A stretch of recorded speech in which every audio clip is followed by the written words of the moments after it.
Olá, saudações filosóficas, espero que todos estejam bem, sejam todos muito bem-vindos para o último evento do Sarau Lítero Filosófico, que vai tratar de O Ser e a Serenidade, do filósofo brasileiro José Herculano Pires.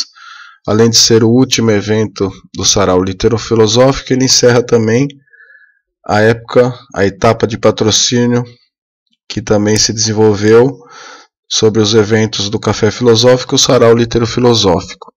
Antes de tratarmos dessa obra, vamos falar aí a respeito do Café Filosófico, do Sarau, né? Para aqueles que não conhecem o projeto cultural Filosofia na PG.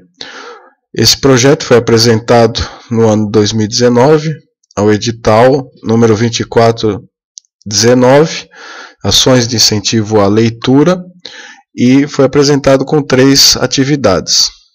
São justamente essas 3, Café Filosófico, Sarau Lítero Filosófico e Sarau IGF, Grupo de Educação Emocional em Filosofia, que foram as vertentes que foram aprovadas após a proposta inicial. Digo inicial porque a atividade deveria ser executada no ambiente físico, mas por conta da pandemia teve que ser readequada pela modalidade virtual.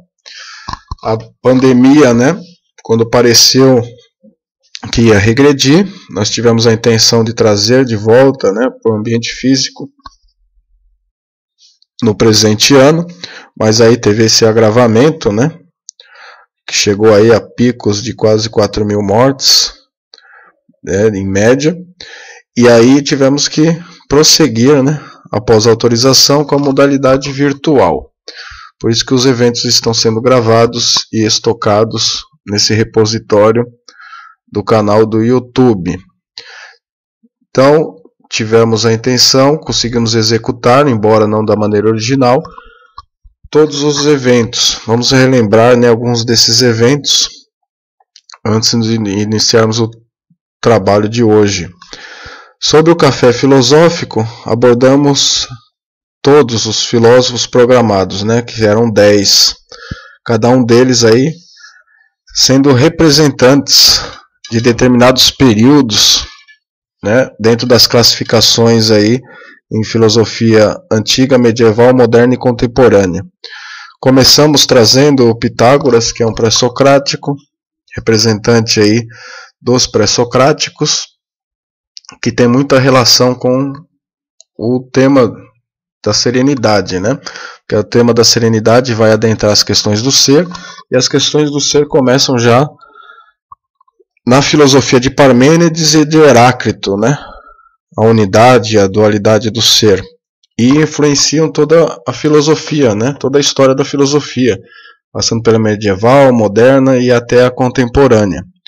Então Pitágoras, por ser um taumaturgo, um sujeito aí que tentava desvendar essas questões ontológicas e também se dedicar à filosofia, foi selecionado para representar os pré-socráticos. Depois trabalhamos o Sócrates, que é um marco aí da filosofia, o grande ícone, embora não tenha escrito nada, seu comportamento, sua atitude filosófica, suas posições, seu método, muito bem retratados por Platão, que foi o filósofo a seguir, que comentamos durante os eventos do Café Filosófico.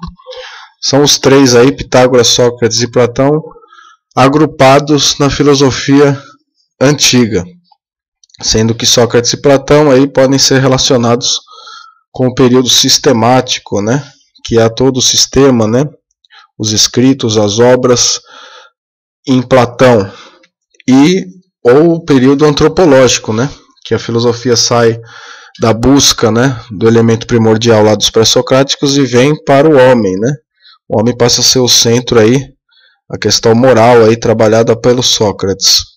Depois entramos na filosofia da Idade Média, trouxemos como representante Santo Agostinho, a questão da patrística e também a sua relação, com o Platão, É uma sequência aí bem didática para chegarmos lá no final, que era todo o trabalho, era para chegar nessa culminância aqui da serenidade.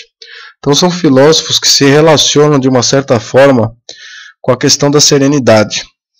Depois entramos na Era Moderna, trouxemos respectivamente o Spinoza, né, com a sua ética, muito interessante, Kant, também com a ética do dever, Hegel, com seu idealismo, Marx, né, fundador aí, né, vamos dizer assim, do movimento socialista científico, e trouxemos o Bergson, que nos deu outra visão, né, sobre a evolução criativa, né, que ele contrapõe a evolução de Darwin à evolução criativa. E acabamos de gravar nesse próprio mês o Herculano Pires, né, demos uma abordagem tipicamente filosófica. Sobre o sarau litero-filosófico também vamos comentar a respeito, mas a seguir. Sobre o GF, que tratava das questões socioemocionais, vamos lembrar os 8 eventos, né, diferentemente das outras 2 atividades, essa tinha programado 8 eventos. Começamos com vazio existencial, depois depressão, reciclagem humana, tratamos da obra de Sociedade do Cansaço, do Byung-Chul Han, depois tivemos 3 atividades em sequência, agrupadas aí dentro do triunfo pessoal, sendo que na primeira falamos do sentimento e insegurança pessoal, na segunda, paixões primitivas e tendências primárias, e na terceira, vingança e fobias. E também já acabamos de gravar o 8º, né, evento do GF, que tratou da serenidade. Nesse evento do sarau litero-filosófico, vamos tratar respectivamente dessa obra. Seria a serenidade, buscando, né, no texto extrair aí uma leitura tipicamente filosófica, associando a literatura com a filosofia. Vamos remeter, né, todos aqueles que nos ouvem, nos assistem, a que assistam também aos outros 2 eventos relacionados aí à obra de Herculano Pires, porque os 3 em conjunto nos dão uma visão geral aí da questão da serenidade de modo mais completo e mais de fácil entendimento. Vejamos aí nesse primeiro slide, né, do início aí do sarau litero-filosófico, a obra seria a Serenidade, que é um ensaio de ontologia interexistencial, o que nos coloca aí diante de um paradoxo, né? As filosofias da existência, que abordavam muito a questão do ser existencial, mas desconsideravam a sua relação interexistencial no campo da ontologia. Então é justamente isso que o Herculano Pires vai nos facilitar a percepção, né? Que o ser, na verdade, ele transita por diversas hipóteses, não só sensorial, mas a ontológica, a espiritual, etc. Temos uma imagem muito sugestiva também na capa da obra. Embaixo o logotipo do projeto cultural. Para aqueles que nos acompanham, né, costumamos fazer uma leitura superficial de início, para depois fazermos uma leitura tipicamente filosófica para compreendermos os trechos selecionados. Então começa a obra, né, com o título lá, Lanterna de Diógenes. Diógenes foi um filósofo aí do período ético, vamos dizer assim, da filosofia, que está aí entre o período sistemático e o período que a filosofia começa, né, a se relacionar com a religião, período religioso.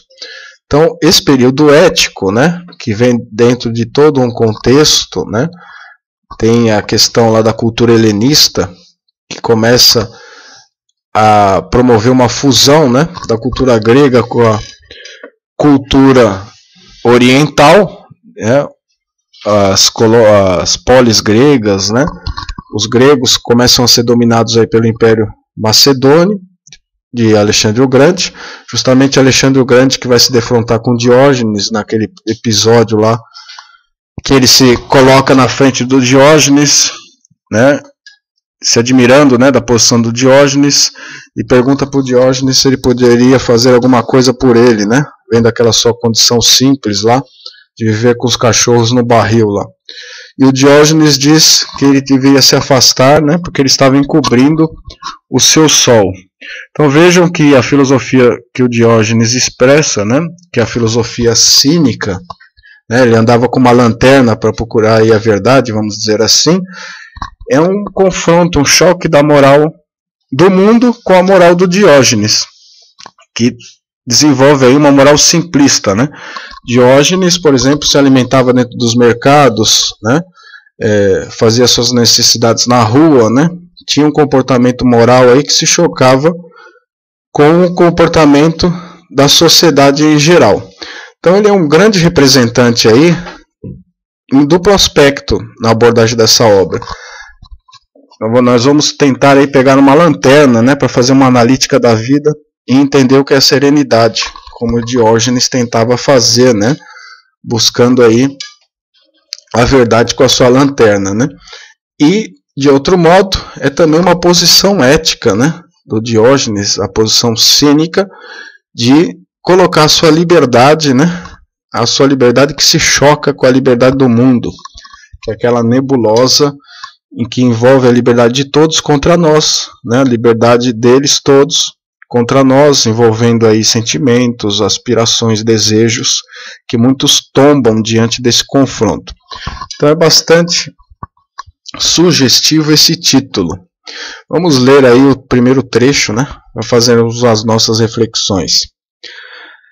Lembramo-nos destas expressões de Larissa Reisner, comentando as inquietações e os tormentos da Revolução Russa. Então ela diz: como explicar tudo isso? Como suportar tudo isso, se a alma daqueles homens não estivesse animada por um impulso imenso e sobre-humano? Por força que se tem de inventar palavras superponíveis à inevitável, à inata covardia da carne, desta fina pele humana, que qualquer agulha enferrujada pode atravessar sem o menor esforço. Então é um texto tipicamente literário, né? Em que as informações estão implícitas e nós precisamos fazer a leitura filosófica dominando alguns conceitos aí da filosofia interexistencial, né, ontológica, proposta pelo Herculano Pires. Por isso que eu recomendo que assistam também os demais vídeos para que consigam extrair desses trechos, né, a compreensão maior possível. Então vamos ver, né, trabalhar aí o que diz o texto. Então ela diz lá, né, como explicar tudo isso, né, questão da revolução, né, que é verdadeira uma guerra, né, uma guerra civil aí. Como suportar tudo isso, né, as dores que envolvem esses processos revolucionários, né, físicas como espirituais, como psicológicas, se a alma daqueles homens não estivesse animada por um impulso imenso e sobre-humano, né, por um impulso, né, que também vem do instinto ou da racionalidade. Por força que se tem que inventar palavras superponíveis à inevitável, a inata covardia do homem, da carne, né? Desta carne e desta fina pele humana, fragilidade aí do ser na carne, né? Então se tem que inventar palavras, né, para explicar uma coisa que é ontológica, né? A serenidade, ela vai se defrontar com essas questões terminológicas, né? Que os filósofos às vezes têm que usar, né, termos para travestir as suas ideias, né, para vestir as suas ideias. Muitos acham, né, que os filósofos, né, eles inventam palavras, conceitos difíceis por arrogância, mas não é isso, né? Eles percebem ideias diferentes e têm que vestir essas ideias com palavras, com conceitos. Por isso que tem que inventar palavras que muitas vezes são superponíveis, né? Questão aí da individualidade e da individualização, que Herculano Pires coloca como ipsiedade, né, para caracterizar a individualização. Porque se ele usasse esse termo individualização, né, muitos iam ficar naquele nível normal, né, não iam compreender a sua ideia, que ele coloca aí a questão da ipsiedade, coloca o mundo ontológico. Então, por isso que se tem que usar termos, conceitos, para vestir ideias novas. E aí ela se refere à questão da covardia da carne, né? Porque muitos seres, né, se deixam aí sacrificar por ideais, né? Tantas pessoas que morrem por questões aí ligadas a ideias revolucionárias ou religiosas, né? Por quê? Porque sabem, né, têm uma consciência, né, ou atuam de modo inconsciente, embora levados aí pelo progresso, né, sobre a existência ontológica do ser, que é inerente, né, à existência ao ser, como nós vimos lá no Café Filosófico, desta carne e desta fina pele humana, né, tão frágil, que qualquer agulha enferrujada pode atravessar sem o menor esforço. Então, o ser aí na carne, no corpo, ele é muito frágil, né? Está sujeito a precipitações, né? Tanto físicas como morais, psicológicas, espirituais, etc. Então, se coloca essa grande questão aí, né? Nas palavras aí do Herculano, que ele cita aí a Larissa, sobre a Revolução Russa. Então aqui já temos uma grande, né, problematização, uma grande pergunta, né? Como explicar tudo isso? Né? De onde vem esse impulso imenso e sobre-humano? São perguntas que Herculano Pires vai tentar responder na sua obra. Agora vamos para o título da serenidade humana, né? Que nós vamos ver aí como que o Herculano Pires começa a despertar para a questão de entender, né, de perceber o que é a serenidade e de procurar descrever ela como uma linguagem racional, né, de fácil compreensão e entendimento.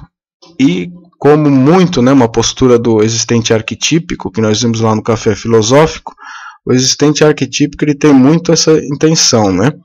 Ele conhece as coisas e procura, né, aproximar, né, divulgar as coisas que conhecem, né? Então, a partir do momento que o Herculano Pires percebe que ele pode ser sereno, ele consegue conquistar muitas vezes a serenidade, né, acessar a serenidade, ele procura compartilhar isso com todos, né? Então, ele vai tentar explicar isso aqui nesse trecho. Certa manhã de abril do ano de 1935, vi a serenidade fluir sobre a cumeira das casas, na cidadezinha de Cerqueira César.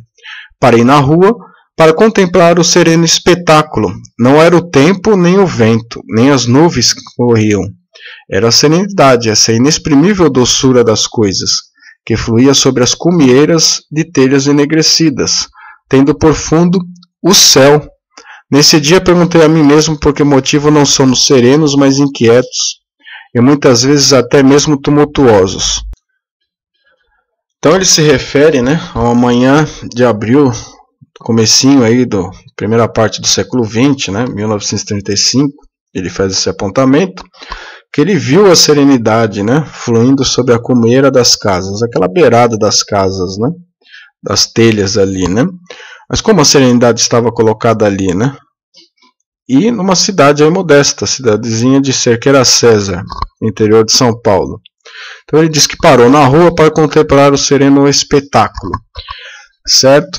Mas não no litoral, né, da serenidade, na periferia da serenidade. Não fez uma aproximação física. Muitos poderiam ver ali ele olhando para uma telha, né? Uma cumeira da casa, que seria um modo muito simplista de compreender, né, essa questão abordada da serenidade. Então, muitos se tornariam inquietos durante aquela situação, né? Experimentariam o tédio, né? Algo sem motivo, né? Sem consequência imediata. A filosofia tem muito disso, né? Às vezes observam a filosofia com intenções imediatas, e a filosofia não tem isso, né? A filosofia é importante por si mesma, como a serenidade também é importante por si mesma, né? Ela não serve a alguma coisa, né? Não se busca a serenidade para atingir outro objetivo depois. E também a filosofia da mesma forma, né? Não se busca estudar filosofia para se atingir outra finalidade, né? Se busca ela por ela mesma. A filosofia e a serenidade têm muitas coisas em comum. Não era o tempo, né? Não era nada físico da natureza aí mundana, nem o vento, nem as nuvens que corriam. Muitas vezes as pessoas confundem a serenidade com essas aproximações físicas, e por isso, né, a serenidade se desvai, né, se torna algo precário, né? Na verdade não seria serenidade, seria uma calma, uma tranquilidade que depois é perdida. Era a serenidade que estava no mundo ontológico, vamos dizer, né? Essa inexprimível doçura das coisas, né? Então ela está na essência das circunstâncias, das paisagens, das pessoas, das coisas, que fluía sobre as cumeeiras de telhas enegrecidas, né? ali com poeira, né, às vezes sujeira que se acumula ali na telha, então daria um aspecto de repulsão, vamos dizer assim, né? Mas não, você pode fluir a serenidade mesmo no meio à inquietação, no meio, né, à sujeira, no meio às situações não próprias, né? Porque muita gente associa a serenidade às questões da limpeza, né? As questões claras e límpidas, as questões aí de falta de inquietude. Mas muitas vezes no meio da inquietação, nós vamos ver uma citação aí que no meio da guerra, no meio de uma batalha, se encontra a serenidade. A serenidade pode ser encontrada no meio de uma tempestade, certo? Num sorriso, numa paisagem, mas tem que ter uma conexão de ser, né? Uma conexão ontológica entre o ser humano e o ser das coisas, não uma conexão apenas física. Tendo por fundo o fundo azul do céu. Então o céu do azul dava um cenário aí físico, mas não era ele, né, a princípio, que passava a serenidade, né? Na verdade era uma conexão de seres que traz a serenidade. Nesse dia perguntei a mim mesmo por que motivo não somos serenos, mas inquietos e muitas vezes até mesmo tumultuosos. Então o filósofo, né, na seu monólogo íntimo, né, caso aí do Herculano Pires, né, ele entra naquele processo da filosofia, né, do estranhamento, que depois passa para as perguntas filosóficas e depois para as respostas. Então ele passou por essa experiência filosófica, né?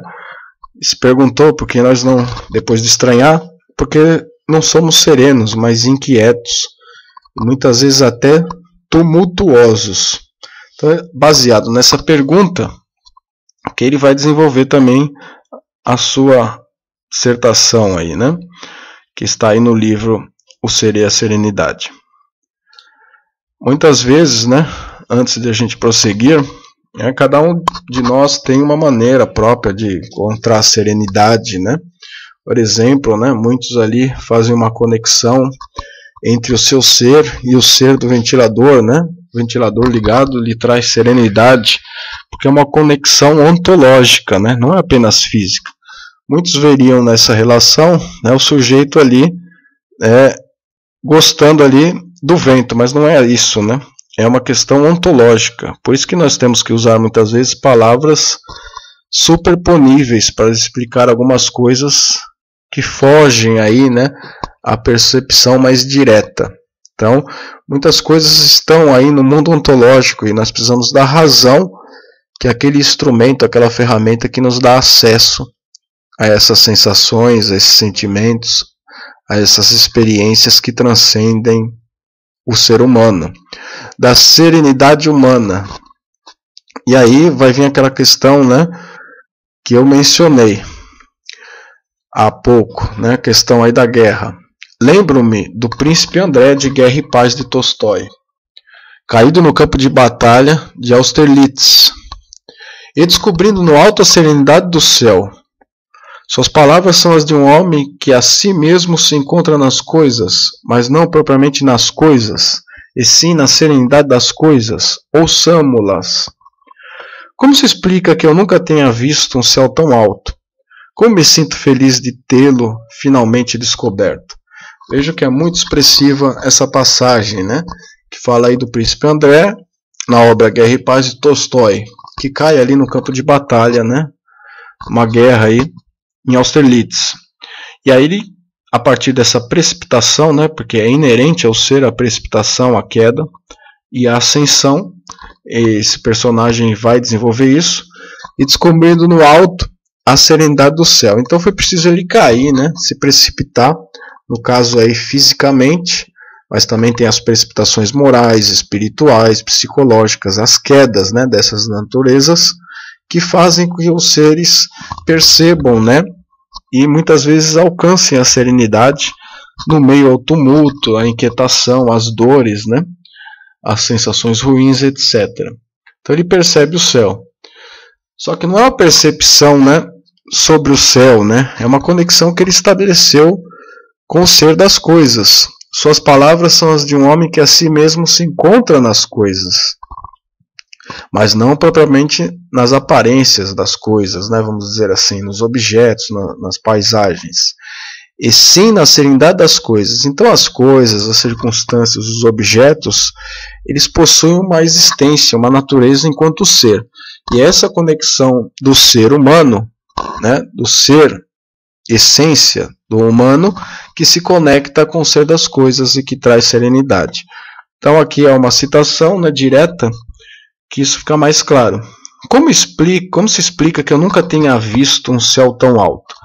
Justamente por estar aí no meio da inquietação, está direcionado às questões imediatistas, o que lhe fechava a espiral da elipsidade e ele não percebia, né, as questões que poderiam trazer serenidade.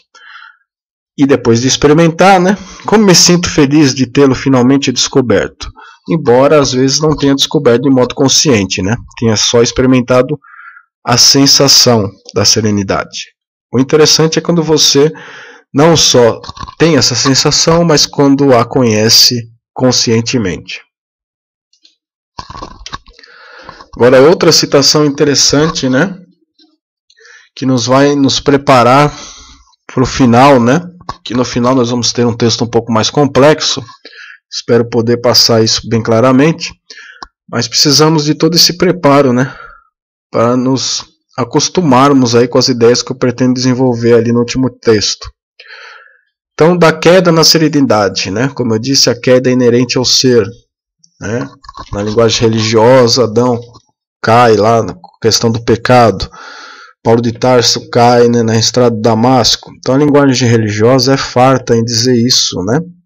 Das quedas do humano, como se fosse uma comunicação com a gente, né? Na linguagem simbólica da religião. Nós vemos também a queda em muitas situações, a queda no estranhamento, né, quando nós estranhamos alguma coisa, entramos na experiência filosófica, né, não deixa de ser uma queda também, né, que nos faz buscar o conhecimento.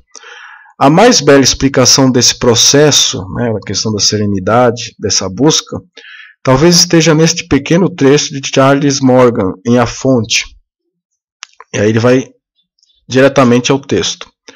Por vezes, todo seu ser se angustiava com o silêncio de Julie, e com a vida que ela agora levaria, uma vida alheia e estranha dele. Mas, noutros momentos, esse sentimento, causado por um desejo pessoal, cedia lugar a outro, mais elevado e oriundo da solidão, um acordo da alma com percepções que ultrapassam a ordem habitual, e que, ao mesmo tempo, terríveis e cheias de alegria, permitem aos humanos transcenderem por um instante os amores e os terrores deste mundo. Quando nós trabalhamos a ideia aí de Deleuze e Guattari, né, das potências do pensamento, e dizemos, né, que a filosofia, a arte e a ciência são as potências do pensamento, especificamente a arte, né, a arte literária, a arte de escrever, nós vemos muito nesse trecho que muitas vezes o escritor, o autor, né, o poeta, ele percebe essa questão da serenidade, né?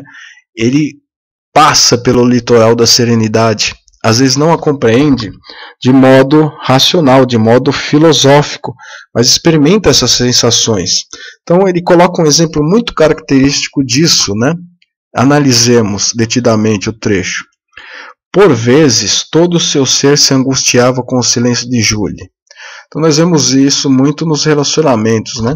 A angústia do ser em relação ao seu companheiro, companheira, né? Vamos dizer assim, e com a vida que agora levaria. Muitos tombam aí na questão do ciúme, né? A questão aí da dor do cotovelo, uma vida alheia e estranha dele, né? Então, muitos aí são movidos pelo egoísmo, né? De ter a pessoa junto com ele, mas quando vejam ela se libertando dessa situação, né? Se afastando, experimentam sensações negativas. Mas, por outro lado, nessa mesma experiência, em outros momentos, esse sentimento causado por um desejo pessoal, né, ou seja, o egoísmo, o ciúme, a vaidade, cedia lugar a outro mais elevado e oriundo da solidão. Então, na própria solidão, né, tem possibilidades de acessar, né, as experiências aí ontológicas da serenidade, da tranquilidade mais permanente. Um acordo da alma com percepções que ultrapassam a ordem habitual, ou seja, uma conexão de seres, e que ao mesmo tempo terríveis e cheios de alegria, né? Aquela situação ali de momento, permitem aos humanos transcenderem. Então, diante dos desastres do imanente, o homem transcende, né? Sobe por uma espiral de epsiedade, uma espiral vertical. Por um instante, os amores e os terrores deste mundo. Então foge muitas vezes dos amores sensoriais, dos terrores e desgraças desse mundo, em favor dos amores aí platônicos, né? Das questões extrasensoriais, das percepções ontológicas. E é ali que está a serenidade, né? Que é uma ascensão depois da queda, da precipitação. Agora vamos para um trecho um pouco mais difícil de compreender, né? Porque ele envolve alguns conceitos filosóficos, mas que eu selecionei aqui por achar muito importante, né? Para finalizar, né, essa atividade, para nos dar uma compreensão a respeito da serenidade. Então, o que seria a vida serena? No mundo simplesmente mundo, o ser aparece como ente, e sua forma acabada de ente é o cadáver. A existência apenas transcende a si mesma, na libertação do ser, que literalmente escapa do seu próprio ente. Este, por sua vez, liberto da existência, volta à sua natureza de ente, ou seja, do ser coisa, que o próprio Heidegger opõe ao ser real.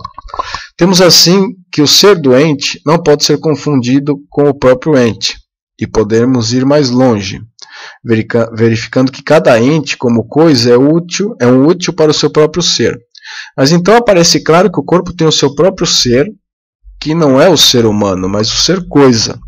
E este ser coisa, o que se completa na coisificação do cadáver, guardando apenas uma referência heideggeriana ao ser humano. Uma múmia é um ente que se refere a um ser humano, mas não é este ser, e por outro lado possui o seu próprio ser de múmia.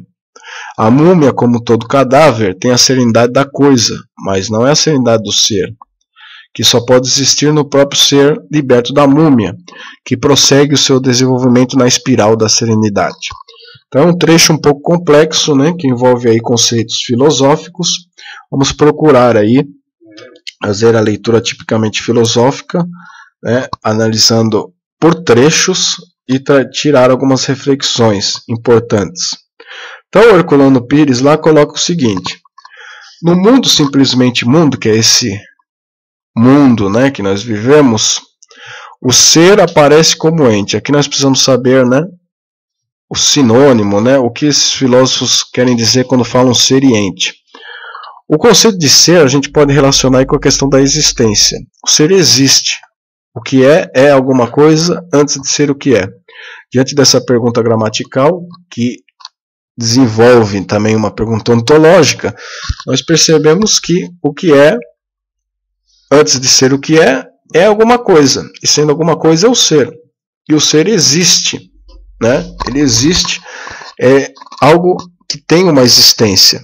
Então, no mundo simplesmente mundo, o ser ou a existência, a nossa existência, aparece como ente, né? O ente entendido aí como pode ser tanto um elemento, uma substância, algo concreto ou abstrato. Aqui no caso desse trecho, se refere a algo como concreto.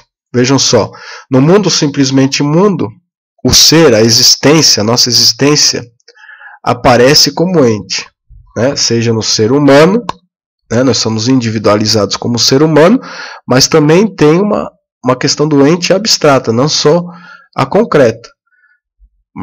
Por mais que eu tenha um corpo físico e me apareça ali como concreto, eu tenho a minha existência de ser humano, que é uma conotação aí abstrata. Aí ele vem para desenvolver a questão do ente concreto. E sua forma acabada de ente concreto, né, é o cadáver. Isso fica bem claro, né? Quando o cadáver está lá, é o concreto. Então é um ente concreto. Então há várias explicações para a questão do ente, né? Há vários conceitos. Nós devemos entender aqui até o momento que que nós podemos falar de ente enquanto abstrato, ente enquanto concreto, e nesse caso ele dá o exemplo do cadáver. Então, no mundo, simplesmente mundo, no nosso mundo, o ser, a existência, aparece como ente, seja ele abstrato ou concreto. E sua forma acabada de ente, né, concreta, é o cadáver. Esse trecho quer dizer isso. A existência apenas transcende a si mesma na libertação do ser. Né? Quando nós buscamos a serenidade, nós transcendemos a nossa existência enquanto ente abstratos. Então isso gera uma liberdade do ser, que literalmente escapa do seu próprio ente. Então, temos o cadáver, que é um ente, um cadáver, certo? Mas temos o ser que escapa a esse cadáver. O que ele é, né, devemos estudar aí na ontologia. Este, por sua vez, liberto da existência física, vamos dizer assim, volta à sua natureza de ente. Então é outra questão de ente. Já falamos aqui do ente entendido como cadáver, que é uma forma acabada aí do concreto. Já falamos de uma forma abstrata, que é o ente ser humano. E agora nós estamos falando de outro ser, né, de outro ente, de outra coisa, né, que volta à sua natureza original. Então podemos chamar aí de ente original. Então este, por sua vez, liberto da existência, esse ser, essa entidade que escapa ao corpo, volta a ser o seu ente original. Volta à sua origem natural. Ou seja, do ser coisa, que o próprio Heidegger opõe ao ser real. Então aqui o Heidegger tem os seus conceitos próprios, né?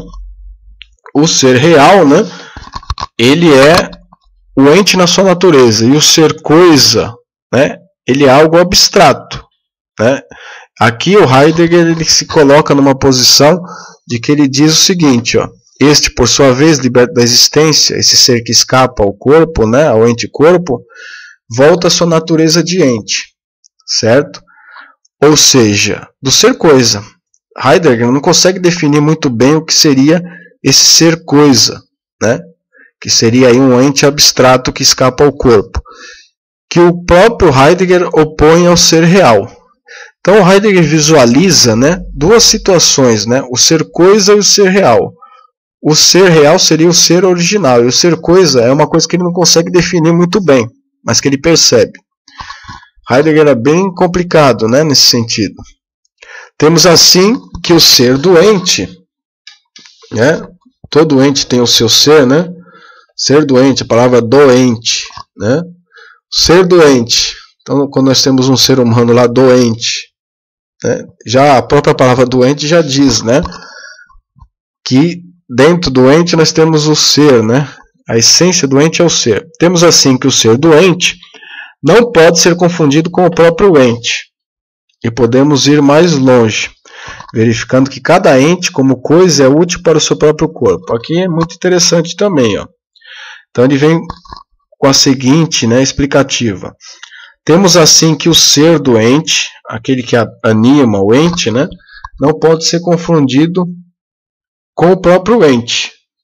Vejam que converge, né, o termo do Heidegger com o que o Herculano Pires coloca aqui. Ó. Temos assim que o ser doente não pode ser confundido com o próprio ente. E pode ir mais longe, né, verificando que cada ente como coisa é útil para o seu próprio corpo. Então o ente coisa, né, a cadaverização, por exemplo, do concreto, vai servir, né, como roupagem, né, os seus elementos ali desagregados na cadaverização, no processo de decomposição do cadáver, vai servir para a constituição do novo ente, que o Heidegger coloca aí como ser coisa. Ele percebe que é alguma coisa, não consegue definir muito bem, né? Na filosofia espiritualista nós podemos dizer que é o perispírito, é o corpo espiritual, né, da alma, né, que se liberta do corpo passa a ser espírito. Então esse traje, esse ser coisa aí do Heidegger, né, que vai se apropriar dos elementos materiais em decomposição, né, tudo se transforma, né, nada se cria, tudo se transforma, vai constituir um organismo, né, que é alguma coisa, e que se opõe ao ser, ao espírito, né, que é o ser real. Então é útil para o seu próprio ser. Então se aproveita também na decomposição os elementos aí para a constituição desse novo ser, né, que é um ente coisa, né, um ser coisa aí do Heidegger. Mas então aparece claro que o corpo tem o seu próprio ser, que não é o ser humano, mas o ser coisa, né?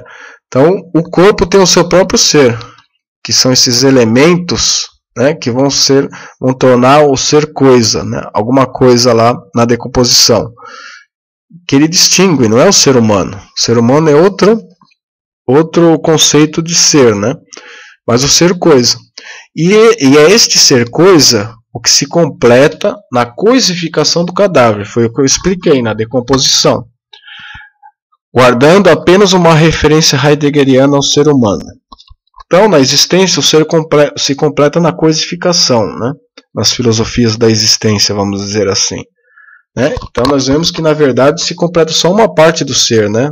Na sua morte, na sua decomposição, que o ser continua no seu processo interexistencial. E aí vem o exemplo da múmia, né? Para tentar facilitar o nosso entendimento. Uma múmia é um ente, né? Sendo ente, é a forma acabada de ente, que se refere a um ser humano, certo? Então, uma múmia, na filosofia da linguagem, a múmia, né, ela pode ser caracterizada como um ser, como alguma coisa que existe. Mas não é este ser, não se reduz a isso, né? E por outro lado, possui o seu próprio ser de múmia, que é aquele ser que vai gerar ali a decomposição, né? Que é a forma acabada de ente. A múmia, como todo cadáver, tem a serenidade da coisa, né? Como assim? A múmia, como todo cadáver, tem a serenidade da coisa? Da coisa em decomposição, né? Da coisa serena. Embora, no processo de decomposição, nós temos toda uma inquietação, né, dos seres infinitamente minúsculos. Então vejo que na aparente inquietação também temos a serenidade. Mas não é a serenidade do ser, né? Não devemos nos centrar ali naquela decomposição que parece inquieta, né? A serenidade está por trás disso, né? Por trás da aparência da decomposição, por trás de todo esse processo, está na essência, que só pode existir no próprio ser liberto da múmia, certo?